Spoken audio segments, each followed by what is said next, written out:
Hi, Marc here from Unison, and welcome to our video series on management tools.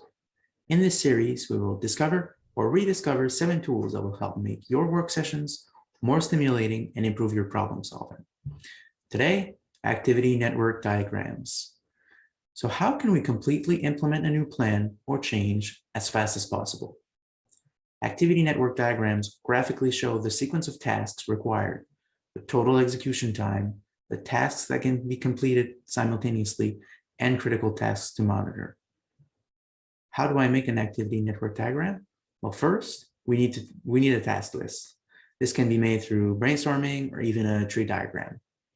Next, we determine the first task to be completed, and we place it at the beginning. Then we ask ourselves, are there any other tasks that can be performed at the same time as task number 1? Then we identify the next tasks, the ones that are dependent on task number 1. And you ask yourself, what other tasks can be performed at the same time? We do this until all the tasks are accounted for. Next, we agree on a realistic execution time for each task, and based on that, we can determine the project's critical path. That is the shortest path to perform the tasks in the required order.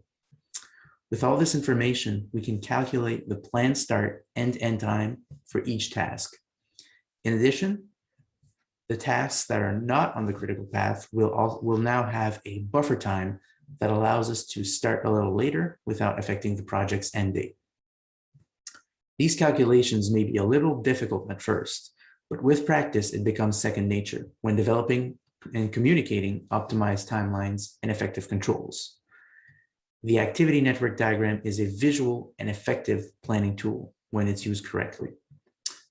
So this was the last of the 7 management tools. Thank you very much for your time. In our next and final video, we will explore the interactions between the 7 tools, and I'll show you how to use them together to carry out a complete project. As a reminder, simple, well-applied tools can make all the difference in the world. Have a nice day.